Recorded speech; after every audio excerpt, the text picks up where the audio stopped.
안녕하세요. 모든 사건의 전말을 알게 된 이후 한동안 시름에 빠져 살다가 이제야 훌훌 털고 나온 40대 여자입니다. 정말 이 사건을 어떻게 이야기를 해야 할지 막막합니다만 세상에 천벌받을 사람들이 많다는 걸 공론화시키고 싶어서 이렇게 글을 씁니다. 저희 아버지는 한평생 너무나도 선한 사람으로 살다가 억울하게 눈을 감으셨습니다. 정말 상상조차 할 수 없는 일이 저에게 벌어지게 된 것이죠. 다시 생각해도 가슴 아프고 머리가 어질어질할 정도로 충격적인 일이지만 이야기를 풀어보도록 하겠습니다. 저의 고향이자 지금까지 살고 있는 곳은 지방 변두리에 있는 작은 마을입니다. 자세한 위치는 차마 적을 수 없는 점 양해 부탁드립니다. 워낙 시골 동네고 좁디 좁은 곳이라 소문이 빨리 도는 곳이거든요. 작은 마을의 특성상 읍내로 나가려면 차를 타고 15분 정도 가야 합니다. 우리 마을 안에도 필요한 가게는 몇 군데 있긴 하지만 생활권이 좋은 동네는 아니었어요. 그래도 한 동네에서 오래오래 대대손손 다들 얼굴을 보고 자란 사이라서 그런지 마을 사람들끼리의 단합도 좋고 사이도 좋았습니다. 서로 좋은 게 있으면 기쁨으로 나누고 아픈 게 있으면 슬픔으로 나누는 정감 있게 그렇게 사는 사람들이었습니다. 제가 대학을 다른 지방으로 진학을 하게 되면서 그 마을을 떠나게 되긴 했지만 우리 부모님 곁에는 좋은 친구들이 있었기에 마음 놓고 떠날 수 있었습니다. 특히 제가 마을에 살면서 제일 친하게 지내던 친구가 하나 있었는데 이름이 순이였습니다. 순이는 공부는 별로 못했지만 손이 진짜로 야무진 친구라서 이것저것 다재다능하게 잘하는 친구였어요. 거기다가 순이 씨 집 아저씨가 우리 엄마랑 초등학교 때부터 동창인 사이인지라 다른 집들보다 순이네 집과 함께 보낸 시간이 몇 배로 많았습니다. 부모들끼리도 숨기는 거 없이 친한 사이니까 당연히 자식들끼리도 친해진 거였죠. 저에게는 2살 터울의 남동생이 있었는데 제 남동생도 순이를 저보다 더 친누나처럼 따르고 지냈습니다. 제 말은 믿지 못해도 순이의 말이라면 껌뻑 죽는 신용까지 하는 사이였으니 얼마나 돈독한 사이였는지 상상이 가시죠? 순이네 아줌마는 마을에서 유일하게 세탁소를 운영하시던 분이었습니다. 사실 마을 사람들이 입는 옷이 다 고만고만해서 세탁을 맡길 일은 별로 없었는데 수선 솜씨가 정말 좋으셨어요. 다 해진 옷을 기워 새 옷처럼 만들어주시기도 했고 유행이 지난 옷을 리폼해서 다른 옷처럼 만들어주시기도 했습니다. 아줌마의 야무진 손을 순이가 그대로 물려받은 거였죠. 거기다가 순이네 아저씨는 동네 유일한 자동차 정비소를 운영하고 있었습니다. 변두리 마을이다 보니 마을 사람들 대부분이 농사를 지으면서 생계를 유지하고 있었거든요. 저희 집만 해도 과수원을 크게 운영하고 있었고요. 농기구 장비부터 시작해서 마을 필수품인 트럭까지 기계라면 못 고치는 게 없다고 하실 정도로 손이 빠르고 정확한 정비사였습니다. 과수원을 운영하던 저희 집은 순이네에게는 항상 무상으로 개일 과절들을 나눠주곤 했죠. 마을에서 가장 큰 땅을 가지고 있다고 소문이 난 우리 집인 만큼 농작물도 꽤 여러 종류를 재배했거든요. 어릴 때는 철마다 트럭을 타고 과일을 따러 다니는 게 재미있기도 했죠.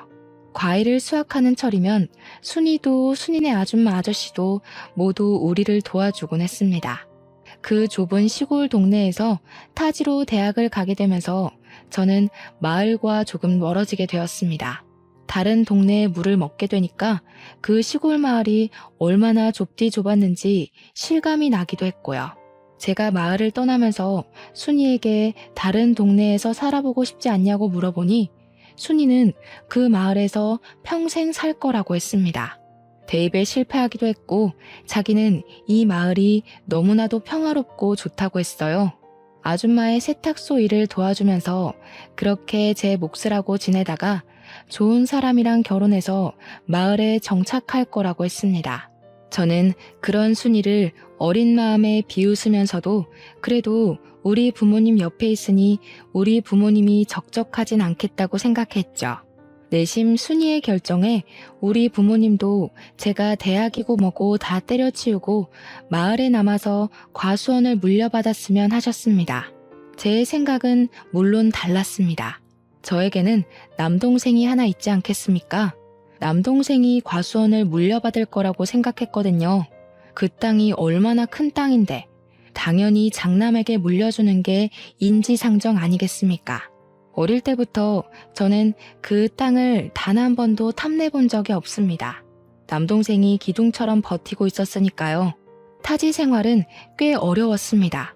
너무나도 세련되고 현대 문물에 능한 친구들 사이에서 시골 촌뜨기가 할 수 있는 건 별로 없었습니다. 물론 마을이 구석진 곳에 있다고 해서 전기도 안 들어오고 휴대폰도 안 터지고 하는 건 아니었지만 친구들이랑 처음 패밀리 레스토랑에 갔을 땐 겁이 나더군요. 아무리 메뉴판을 읽어봐도 뭐가 뭔지 모르겠고 이거 주세요 저거 주세요 하는 친구들을 보면서 따라하는 것밖에 할 수 없었거든요. 게다가 대학 생활 자체가 별로 재미가 없었습니다. 친구들이랑 술을 먹고 클럽에 가고 해도 시끄럽기만 하고 재미는 없었고요. 제일 큰 것은 성적에 맞춰서 대학을 간 것이어서 전공하던 과목도 그다지 관심이 가지 않는다는 거였죠. 꿈도 없이 그저 이 대학에 붙었으니까 가야지 하고 온 순간의 선택은 참으로 많은 스트레스를 주었습니다. 하지만 대학 자체는 졸업을 해야 했기에 저는 꾸역꾸역 버텨내고 있었습니다. 그렇게 2년을 버텨내고 동생에게서 서울에 있는 대학에 합격을 했다고 연락이 왔습니다. 저보다 더 똑똑했던 동생이었기에 당연히 서울에 있는 학교에 무난히 합격할 거라고 생각했는데 기뻐하는 동생의 목소리를 들으니 더욱 좋더라고요. 그런데 동생이 저에게 제가 상상도 하지 못했던 이야기를 넌지시 꺼내더라고요. 자기는 언론 쪽으로 공부를 해서 자랑스러운 기자가 되고 싶다고 이야기를 했어요. 그래서 동생에게 너의 끈기라면 충분히 해낼 수 있을 거라고 문제가 뭐냐고 물어보니까 집에서 과수원을 물려받으라고 재촉을 한다는 거였습니다. 생각해보니까 그렇더라고요. 동생이 기자가 되고 제가 대충 취업을 하게 된다면 과수원을 물려받을 사람이 아무도 없는 겁니다. 부모님께서 누나도 없는 마당에 동생에게 대학도 가지 말고 하루빨리 과수원 일을 배우라고 했다는 겁니다. 너네 누나도 도망갔는데 당연히 둘째가 물려받아야 모양이라도 살지 않겠냐고 했다는데 제가 띵 하더라고요. 제 동생은 꿈도 확실하고 공부도 저보다 훨씬 잘하지 않겠어요? 저는 성적에 맞춰서 간 대학이기도 했고 서울에 있는 학교도 아니었고요. 거기다가 전공 과목 자체도 저와는 영 맞지 않는 것 같고 이렇게 시간을 보내도 되나 싶어서 적당한 중소기업에 취직하려고 애쓰지 않을까 하던 찰나였거든요.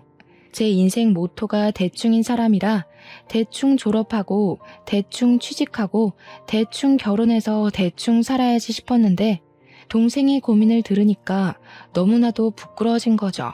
하지만 저에게도 꿈이라는 게 생길지도 모르는 일이니까 동생에게 딱 잘라서 내가 과수원을 물려받을게 라는 말도 못하겠더라고요.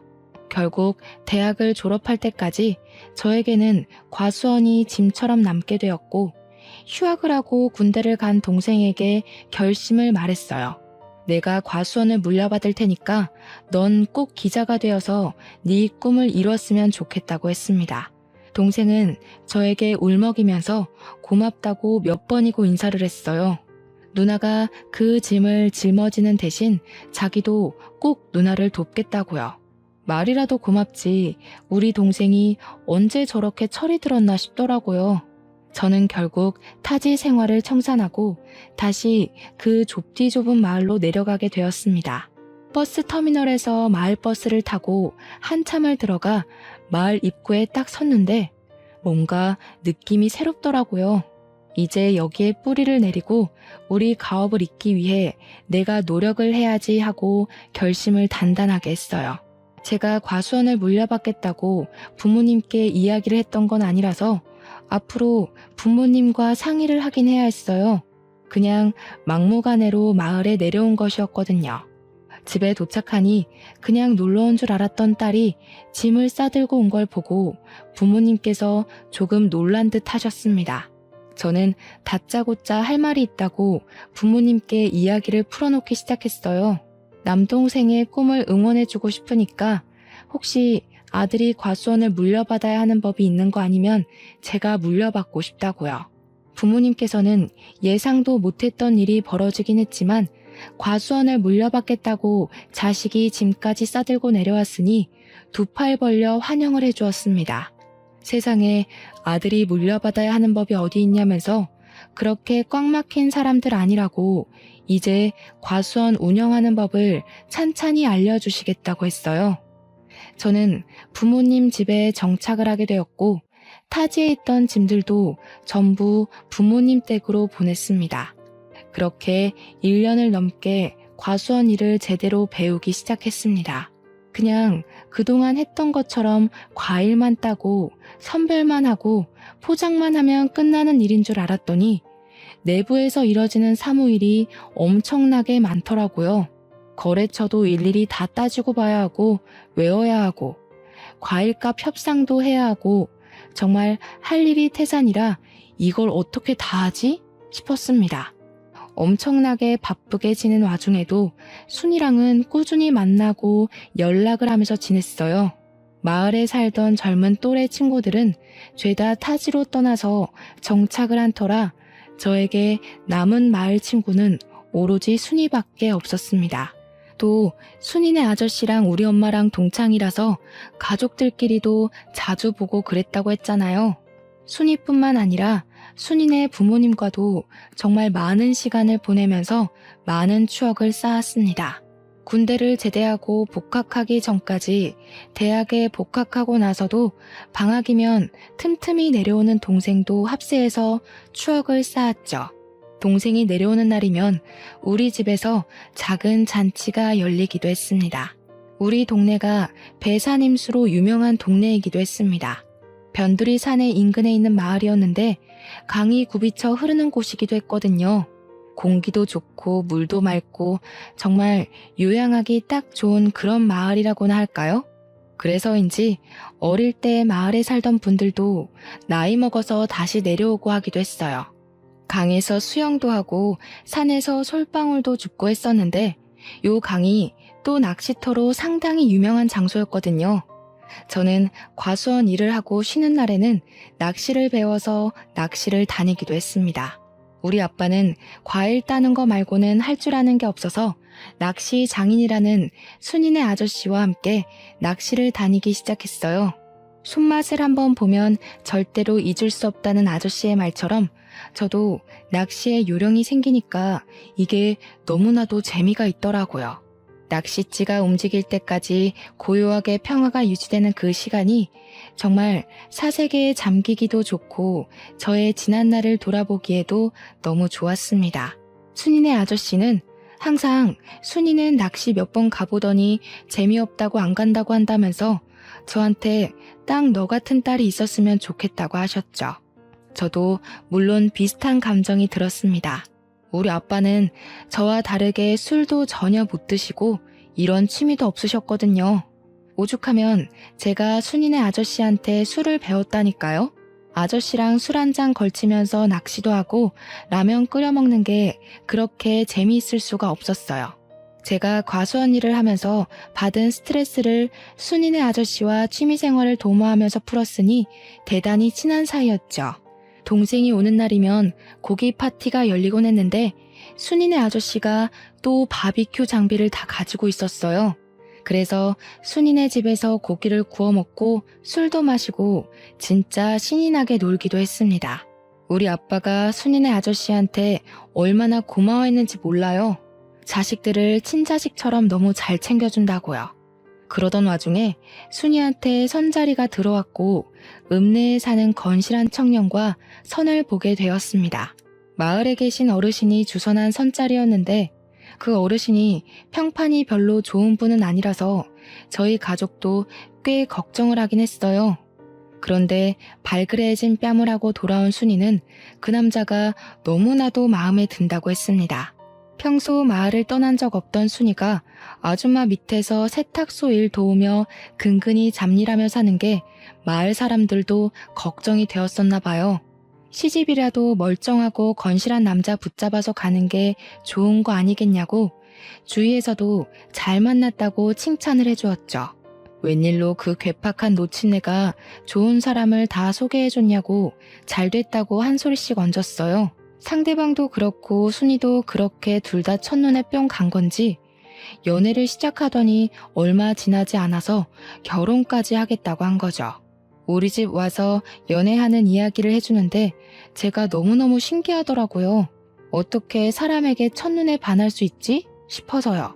저는 여태 그런 운명의 상대를 만나본 적도 없었고 첫사랑이라고 일컫는 그런 남자도 없었거든요. 혼자 짝사랑을 2번 해봤는데 상대가 저에게 관심 없는 걸 알자마자 자연스럽게 마음이 식더라고요. 아무튼 이런저런 이야기를 나누는데 우리 아빠가 옆에 슬쩍 오더니 우리 딸이 아무것도 모르는 철부지였구나 하시는 겁니다. 그러더니 첫사랑이란 게 무척 대단한 사랑이라고 하더라고요. 추억으로도 깊이 남는 거고 또 시간이 지나면 친구로도 남는 게 첫사랑이라고 하시는데 첫사랑이랑 무슨 친구를 하나 싶었죠. 세상에 그런 사람이 어디 있냐고 하니까 아빠가 껄껄 웃으면서 너네 엄마가 첫사랑이랑 친구하고 지내잖아 이러는 겁니다. 알고 보니까 순이네 아저씨가 우리 엄마의 첫사랑이라고 하더라고요. 제가 얼마나 놀랐는지 몰라요. 여기가 무슨 할리우드도 아니고 첫사랑이랑 같은 동네 살면서 허구한 날 자식들의 배우자까지 끼고 친구처럼 지낼 수 있나 싶었죠. 순이도 그 이야기는 처음 들었는지 무척 놀래더라고요. 아무튼 평생 마을을 떠나지 않을 거라고 이야기했던 순이가 결혼을 하고 읍내로 떠나게 되었습니다. 그게 제 나이 30살의 이야기네요. 제 동생은 착실하게 신문사에 취직해서 인턴을 하고 있었고 저는 과수원에 대해 대부분 모르는 게 없는 상태가 되었습니다. 순이는 시집가서 정말 행복하게 살고 있는 듯 했어요. 얼마나 마음이 행복했는지 모릅니다. 그러던 어느 날 늘 웃음꽃이 피어있던 순이의 얼굴에 그림자가 슬쩍 드리우기 시작했어요.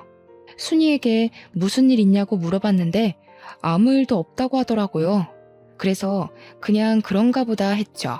그렇게 속절없이 시간이 흐르고 구정이 되어서 순이가 친정집을 찾아왔는데 남편이랑 같이 오질 않았더라고요. 제가 슬쩍 남편은 어디 가고 순이 너만 왔어? 하고 물어보니까 남편이 일이 바빠서 같이 못 왔다고 하는데 표정이 좀 울상이더라고요. 표정이 영 안 좋으니까 친구로서 걱정도 되고 왜 그렇게 안색이 별로냐고 물어봤죠. 결혼한 지 1년밖에 지나지 않았는데 벌써부터 권태기가 찾아온 거야? 하면서 너스레를 떨었어요. 그랬더니 그냥 조용히 웃고 말더라고요. 그래서 혹시 너 임신해서 컨디션이 안 좋은 거 아니냐고 물어봤죠. 순이가 한숨을 푹 쉬면서 아니라고 임신을 해야 하는데 잘 안 돼서 스트레스라고 하더라고요. 시댁에서 손주를 빨리 낳으라고 닥달하는 듯 했어요. 참 대한민국의 꼬장꼬장한 시어머니들이란 위로는 해야겠다. 저도 잘 모르는 부분이니까 그냥 말로만 이야기를 해줄 수밖에 없었죠. 너무 스트레스 받으면 임신에 영향을 끼친다더라. 마음 편하게 먹고 기다리면 찾아오지 않겠냐 이런 말들이요. 그렇게 몇 개월이 더 지난 어느 날 순이에게서 드디어 임신을 했다는 소식이 전해져 왔습니다. 순이네 부모님도 얼마나 신나하던지 막 먹을 거 바리바리 싸들고 입덧으로 고생한다는 딸 보러 읍내에 가더라고요. 몇 주가 흐르고 안정기가 찾아온 것 같다고 아이 성별이 딸이라는 소식을 들었어요. 그 전주까지 과수원 수학철이라 제가 무척이나 바빠서 순이를 보러 읍내에 한 번도 가지 못했었거든요. 이참에 아기 옷이나 한 벌 사서 순이한테 선물로 줘야겠다 싶었죠. 이왕이면 서프라이즈로 해주면 어떨까 싶기도 했어요. 순이는 일을 하지 않고 집에서 지내고 있다는 이야기를 들었거든요.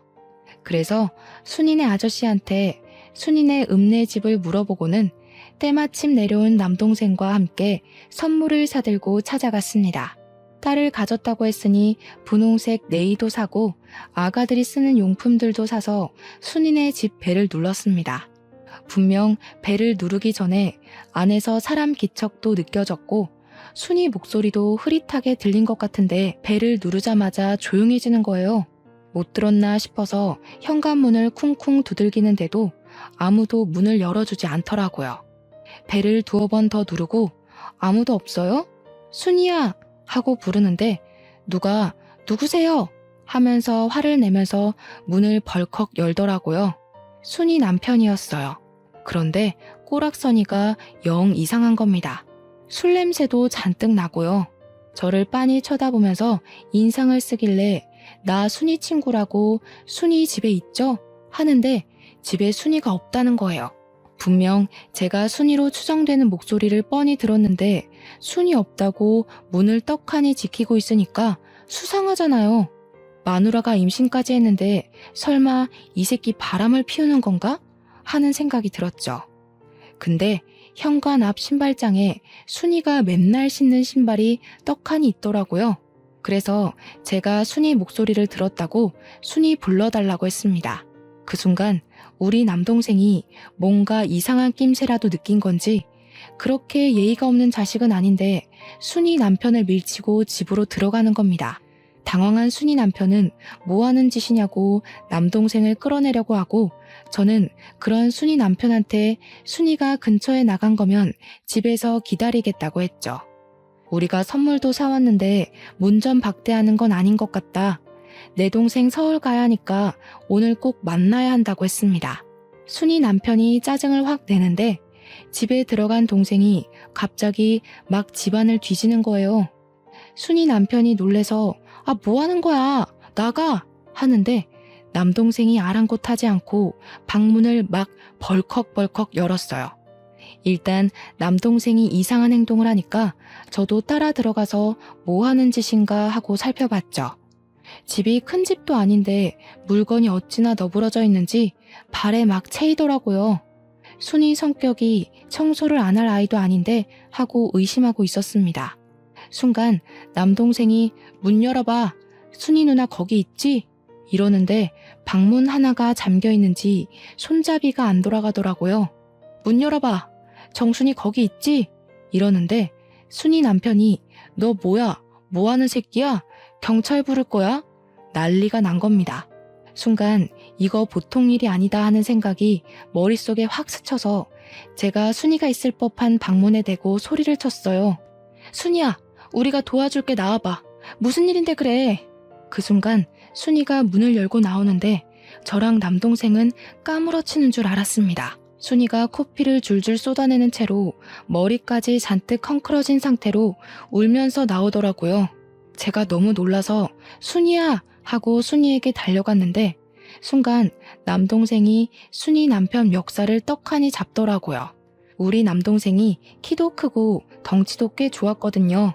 키도 작고 몸집도 호리호리한 순이 남편은 우리 동생에게 멱살이 잡힌 채로 대롱대롱 매달렸어요. 캑거리면서 이거 놔 하는데 남동생이 완전 열이 받아가지고 소리를 막 치더라고요. 너 소문 안 좋은 걸 내가 나중에 듣는 바람에 결혼을 말리지 못한 게 천추한이다 이러는데 저는 너무 놀랐죠. 남동생이 네가 우리 순이 누나 때렸냐면서 주먹을 쥐는데 진짜 싸움이라도 날 것 같아서 남동생을 말렸습니다. 동생이 증거가 중요하니까 순이 누나 사진을 찍어두래서 미안했지만 순이의 초라한 모습을 사진으로 찍어두었습니다. 순이 보고 집으로 가자고 했더니 절대 못 간다면서 이 꼴을 하고 어떻게 부모님을 뵙냐고 울더라고요. 그랬더니 남동생이 씩씩거리면서 순이 누나 여기 있다가 저놈한테 험한 꼴 당하고 싶어? 이러면서 우리 집으로 가자고 했어요. 부모님 집이 아니라 우리 집으로 가자고 하니까 순이도 결국 따라오더라고요. 우리 집으로 돌아와서 순이의 꼬락서니를 본 부모님은 억장이 무너진 사람처럼 목덜미를 잡으셨습니다. 그 논팽이 새끼가 미쳐도 단단히 미친 게 틀림없다면서 어떻게 임신한 마누라를 이 꼴로 만드냐고 했어요.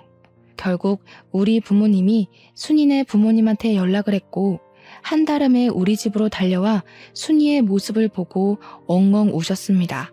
저와 남동생에게 순이를 구해주어서 고맙다고 몇 번이나 인사를 하셨는지 몰라요. 우리의 가족 같은 순이를 구하는 건 당연한 일이었지만 그래도 몇 번이나 고맙다고 하니 몸둘 바를 모르겠더라고요. 그런데 거기서 끝났으면 참 좋았을걸. 순이가 집으로 돌아간 뒤 순이네 아줌마가 순이 다친 데를 살핀다고 이리저리 둘러보다 알게 된 거죠. 생각보다 상처가 너무 많고 온몸이 난장판이 되어 있다는 걸 직접 눈으로 보게 된 겁니다. 남편의 그런 행패가 하루 이틀 만에 이루어진 게 아니라는 걸 알게 되었고 그런 놈을 사위라고 예뻐했다는 게 너무 화가 나셨나 봐요. 그대로 순이네 아줌마가 쓰러지시고 말았던 거죠. 그래도 정신은 어느 정도 있으셨는데 순이가 며칠 뒤 유산까지 하고 나서는 완전히 정신까지 놓아버리셨습니다. 병원에서는 갑자기 혈압이 한 번에 올라서 쓰러진 거라고 하면서 본인 의지가 가장 중요한 거라고 했다더군요. 한마디로 순이네 아줌마가 깨어날 의지가 있어야만 정신을 차릴 수 있을 거라고 약으로는 할 수 있는 게 없다고 이야기를 했대요. 그렇게 순이네 아줌마가 쓰러져서 병원 신세를 지게 되니까 순이도 순이네 아저씨도 병원을 계속 들락날락하게 된 거죠. 근데 그때가 또 수학을 마친 과일을 선별해서 경매에 내놔야 하는 시기였거든요. 제가 하루 종일 바쁘게 일에 매진해야 하는 시기라서 정말 정신이 하나도 없는 상태였어요. 우리 아빠도 저와 같이 과일 선별하고 경매 준비하느라 정신이 없었고 유일하게 여유가 있는 엄마가 순이네를 챙기기 시작했습니다. 순이네 아줌마가 정신을 못 차리고 있으니까 우리 엄마가 직접 순이네의 반찬을 챙겨서 가져다 주고 하셨어요. 순이는 순이네 아줌마 병실에서 먹고 자고 하고 있었는데 아저씨는 정비소 일을 언제까지고 미룰 수가 없으니까 일을 하셔야 했거든요. 거기다가 하루 입원비도 어마어마하게 비싸다면서 일을 해야 병원비도 감당할 수 있다고 했어요. 처음에는 엄마가 일주일에 한 번씩 가서 반찬만 후딱 전해주고 오시더니 시간이 지날수록 점점 방문 횟수가 늘더라고요.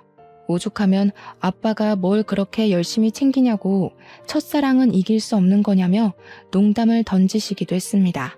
그때마다 엄마는 한 동네에서 평생을 보고 자란 친구인데 이 정도는 해줘야 하는 거 아니냐고 실없는 소리 하지 말라고 했죠.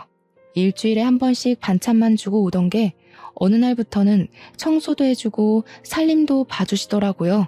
남자 혼자 살아본 적 없는 티를 팍팍 낸다고 저러다가 홀압이 되면 어쩌려고 저러는지 모르겠다고 하시면서요.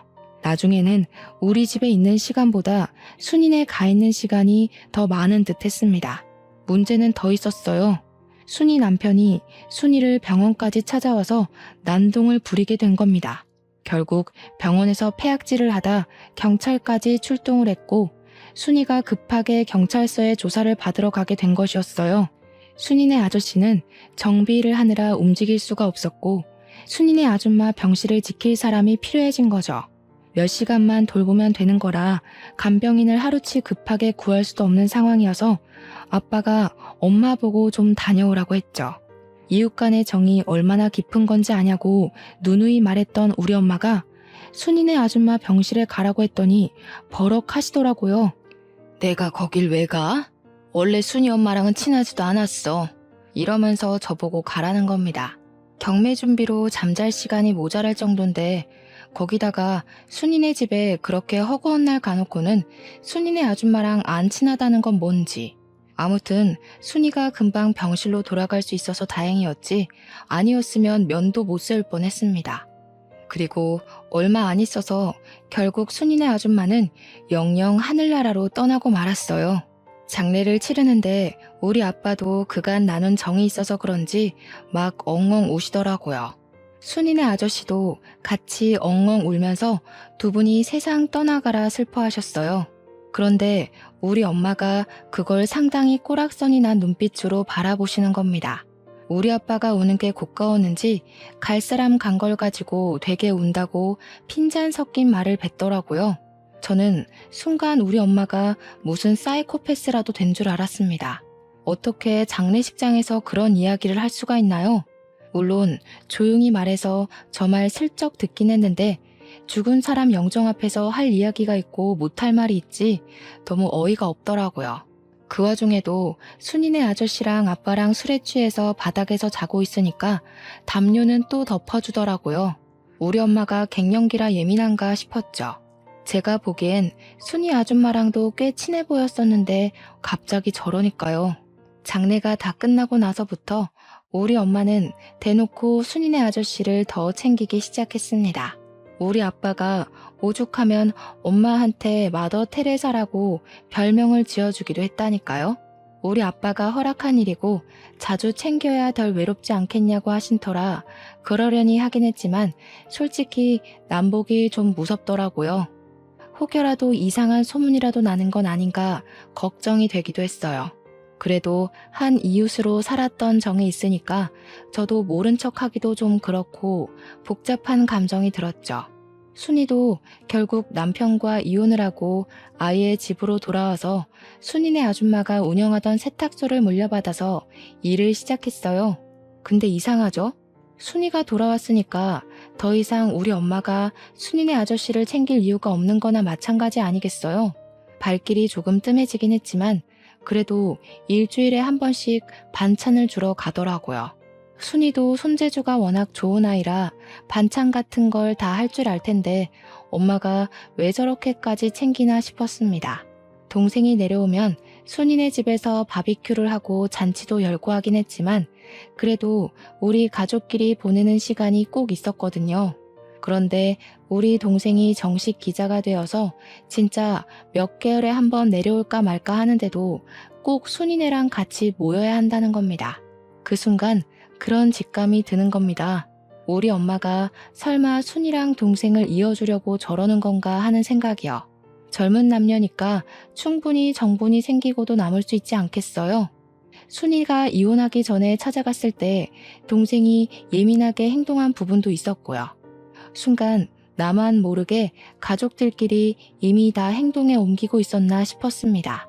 근데 제 걱정과 달리 엄마가 동생 붙잡고 이야기를 하는 걸 들었습니다. 절대 순이한테 마음 주지 말라고, 유산도 했고 이혼도 했는데 죽어도 저런 며느리 못 본다고요. 동생도 말도 안 되는 소리 하지 말라고, 만나는 여자친구 있다면서 걱정 말라고 했죠. 엄마가 너무 오버를 하니까 또 이상한 거예요. 순이네 아저씨는 그리 챙기면서 순이한테는 왜 그러나 진짜 이해가 안 갔습니다. 그 즈음부터 해서 엄마가 자꾸 과수한 일은 나 몰라라 하고 읍내에 놀러 다니기 시작했습니다. 읍내에 모임이 있다면서 나가 놀고 친척들 만난다고 다른 지방에 놀러 간다 그러고요. 우리 엄마가 살면서 그렇게 밖으로 싸돌아다니는 걸 본 적이 없어서 좀 의아하긴 했어요. 그런데 아빠가 딱 그런 이야기를 하시더라고요. 순이네 아줌마가 그렇게 허망하게 가고 나서 언제 죽을지 모른다는 공포에 물든 것 같다고요. 하고 싶은 거 하게 내버려두는 게 지금으로서는 최선인 것 같다고 하는데 아빠의 표정이 참으로 씁쓸해 보였습니다. 저는 별다른 말 없이 아빠의 결정을 존중해 주기로 했어요. 엄마와 평생 산 건 아빠니까 제가 가타부타 말을 얻는 게 부부간의 신뢰를 깨는 것 같다는 생각이 들어서였죠. 그렇게 몇 개월이 지나고 우리 남동생이 결혼하고 싶은 여자가 있다면서 같은 회사에서 재직 중인 여자를 데리고 마을을 왔어요. 그전부터 만나는 사람이 있다고 우는 띄어났던 터라 드디어 우리 남동생이 장가를 가는구나 싶었죠. 집에 인사를 시키는데 옳게 될 사람이 너무 참하고 예쁜데 똑똑하기까지 하더라고요. 저도 그쯤 거래처 직원인 남자와 썸을 타고 있던 시기였어요. 우리 아빠는 저에게 넌지시 남동생이 널 제치고 먼저 장가를 들어도 괜찮겠냐 하는데 무슨 문제가 있겠습니까? 아무 문제도 없다고 했죠. 남동생이 축복 속에 결혼을 하고 서울에 완전히 정착을 하게 되었습니다. 저도 동생이 결혼하고 1년 뒤에 만나던 남자와 결혼을 하게 되었고요. 거래처 직원이었지만 과수원 일도 빠삭하고 사람이 건실하고 괜찮더라고요. 나중을 생각하면 과수원을 같이 운영해 줄 수 있는 든든한 사람 같아서 평생을 함께하기로 약속했습니다. 제가 결혼할 때 우리 아빠가 과수원과 관련된 모든 재산을 저의 명의로 넘겨주었습니다. 결혼 선물이라고 주었는데 저는 일찍부터 너무 큰 선물을 받는 것 같아서 솔직히 부담스럽기도 했어요. 아빠가 한 가지 약속을 해달라고 하시면서 원래 결혼할 때 주려고 했다고 아무한테 명의를 넘긴 것을 이야기하지 말라고 신신당부를 했습니다. 동생은 물론이고 엄마한테까지 말하지 말라고 해서 왜 그러시나 했는데 뭐 아빠의 부탁이니 알겠다고 했어요. 그렇게 1년이 더 지난 어느 날 저랑 남편이 서울에 있는 거래처에 볼 일이 생겨서 서울을 가게 되었습니다. 엄마랑 아빠한테 말씀을 드리고 출발한 터라 동생도 보고 와야겠다 싶어서 동생한테도 연락을 해두었어요. 저녁이나 먹자고 해서 동생네 부부와 저희 부부가 만나서 밥을 먹고 있는데 제 휴대폰에 불이 나게 연락이 오는 겁니다. 엄마한테 막 황급히 연락이 오길래 무슨 일이냐고 물어보니까 아빠가 사고를 당했다는 거예요. 그게 무슨 소리야 하는데 엄마가 얼이 완전히 나간 건지 덜덜 떨리는 목소리로 아빠가 사고를 당했다고 당장 내려와 하더라고요. 놀래서 남동생네 부부랑 정신없이 차를 타고 읍내에 있는 병원으로 내려왔죠. 엄마는 덜덜 떨면서 울고 있고 옆에서 순이네 아저씨가 한숨만 푹푹 내쉬면서 우리를 보고는 왔어 하시더라고요. 하필이면 오늘 자식들도 없고 적적한 와중에 엄마가 아빠한테 순이네 집으로 반찬을 가져다 주라고 심부름을 시켰대요. 간 김에 엄마가 순이한테 부탁한 세탁물도 받아오라고 해서 아빠가 트럭을 끌고 나갔는데 오던 도중에 논두렁길에서 사고가 났대요. 아직 현장을 감식하고 있는 중인데 바퀴가 논두렁길 바깥쪽으로 빠지면서 차량 전복 사고가 일어났고 안전벨트를 매지 않아서 그만 아버지께서 전복된 차량에 흉곽이 심하게 눌렸고 숨을 쉬지 못하고 허망하게 눈을 감으셨다는 겁니다. 근데 너무 어이가 없는 거예요. 그 논두렁길 저도 잘 알고 있고 남편도 잘 알고 제 동생도 잘 아는 길이거든요. 결코 좁지 않은 길이고 트럭 한 대쯤은 널찍하게 지나가고도 남는 길이란 말이죠. 거기다가 아빠가 한평생을 그 길에서 운전을 했는데 갑자기 바퀴가 빠진다는 것도 말이 안 되고요. 더군다나 우리 아빠는 술을 잘 드시지 못해서 음주운전을 했을 리도 없는데 그 길에서 바퀴가 빠진다는 게 말이 안 되는 거예요. 허망하게 차량에 깔려서 그렇게 가셨다는 게 도무지 믿기지가 않았어요. 경찰 측에서 운전 미숙으로 난 사고 같다고 하는데 올케가 그러더라고요. 평소에 그 길을 자주 다녔다고 하지 않으셨냐고. 뭔가 이상하니까 부검을 해보는 게 좋지 않겠냐고요. 그런데 엄마가 버럭 소리를 지르면서 남편 부검하는 거 절대 반대라고 하는 겁니다. 보통 같으면 원인을 확실하게 밝히기 위해서라도 부검을 해야 하는 거 아니겠어요? 제가 올케 말에 동의하면서 부검을 하겠다고 했어요. 우리 남동생도 미심쩍다며 부검하자고 했고요. 올케가 차량 조사는 한 거냐고 물어보니까 경찰이 현장 조사만 했다고 우물쭈물 이야기하길래 기자 명함을 떡하니 건네면서 정확하게 조사를 해달라고 하더라고요. 엄마는 한 동네에서 무슨 소문이 날 줄 알고 그런 짓까지 하냐고 했지만 올케가 딱 잘라서 차량 조사까지 부탁드린다고 했죠. 엄마가 계속 딴죽을 거는데 제가 아빠가 억울하게 가셨으면 조사를 해야지 하고 소리를 쳤어요. 순이네 아저씨도 소문 이상하게 날 수 있다면서 적당히 넘어가자고 하는데 이상하잖아요. 수사가 시작되고 부검 결과 혈중 알코올 농도가 0.1% 측정된 결과가 나왔습니다. 한마디로 거의 만취 수준이라는 건데 그 상태에서 아빠가 운전대를 잡았다는 게 이상했어요. 거기다가 차량 수사 과정에서 브레이크를 조정하는 라이닝에 문제가 있었다는 것까지 밝혀진 거죠. 브레이크가 말을 듣지 않게 조작이 되어 있었다는 겁니다. 아무리 서행을 했어도 멈추질 않으니까 핸들을 이리저리 틀었을 테고 거기다가 음주 상태였으니까요. 사고가 날 수밖에 없었던 거죠. 그러니까 엄마와 순이네 아저씨가 미친 듯이 수상하더라고요. 그래서 따로 붙잡고 물어봤더니 둘 다 회피하는 듯한 발언을 하는 거예요. 아저씨는 엄마한테 물어봐라. 엄마는 아저씨한테 물어봐라. 둘 다 서로 술을 먹은 걸 본 적이 없다고 발뺌을 하고 있었습니다. 그래서 결국은 삼자대면을 했고 서로에게 떠밀고 있었던 상황을 이야기하니까 경찰서 앞에서 둘이 싸우기 시작하는 겁니다. 경찰 조사까지 시작된 마당에 발등에 불이 떨어진 거죠. 야, 술은 네가 먹여놓고 왜 나한테 뒤집어 씌우고 그래? 뭐가 어쩌고 어째? 네가 브레이크 망가뜨려 놓고 나한테 왜 그래? 하면서 둘이 머리채 쥐어잡고 싸우는데 우리 부부 남동생네 부부 할 거 없이 기함을 토했죠. 결국 경찰이 개입을 했고 사건의 전말을 들을 수 있었습니다. 순이네 아줌마가 사고로 입원을 한 이후로 순이네 아저씨를 챙겨주다가 둘이 결국 눈이 맞았던 거였어요. 몇 년을 남몰래 바람을 피우다가 순이네 아줌마가 돌아가시고 순이가 돌아오게 되니까 두 분이 마음 놓고 만날 공간이 사라진 거죠. 거기다가 엄마한테는 아빠까지 있었으니 순이네 아저씨는 너도 이혼하고 나랑 재혼하자 난리를 쳤고요. 엄마는 동네 이목이 무서워서 이혼을 못하고 있다가 자식들이 결혼하고 나니까 아빠랑 사는 게 더 이상은 지겨웠던 거였어요. 가수원까지 욕심이 났던 엄마는 아빠가 사망하게 되면 배우자 명의로 모든 재산이 넘어오니까 그걸 노린 거죠. 아빠한테 술을 먹인 건 엄마였고 아빠의 차를 고장낸 건 순이네 아저씨였습니다. 그 사실을 알게 된 우리는 엄마가 사람으로 보이지 않았습니다. 그 와중에도 엄마는 과수원은 어떻게 되는 거냐고 미친 사람처럼 굴더라고요. 과수원은 내 거지? 그래, 내 거야. 배우자 거잖아. 맞지? 꿈깨. 그거 아빠가 나 결혼할 때 내 명의로 다 증여해줬어. 아무한테도 말하지 말라더니 아빠는 알았나 보다. 엄마가 바람 피우는 거. 엄마는 모든 걸 잃은 사람처럼 허탈한 표정으로 유치장에 수감되어 있었어요.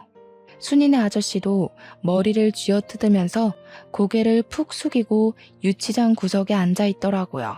결국 둘 다 살인죄가 적용되어 재판을 받게 되었고 공범임이 인정되어 엄마는 징역 35년, 아저씨는 무기징역을 받게 되었습니다.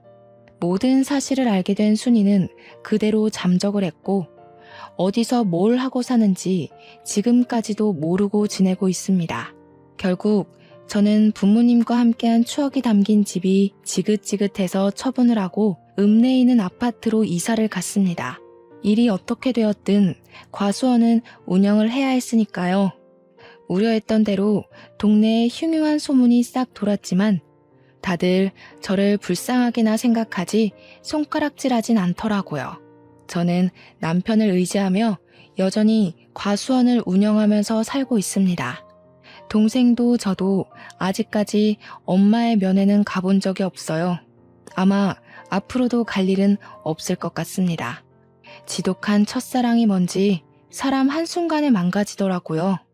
저는 그런 삶은 살지 않을 겁니다. 제 결심이 평생 가길 기도하며 제 사연은 여기서 멈추도록 하겠습니다. 감사합니다.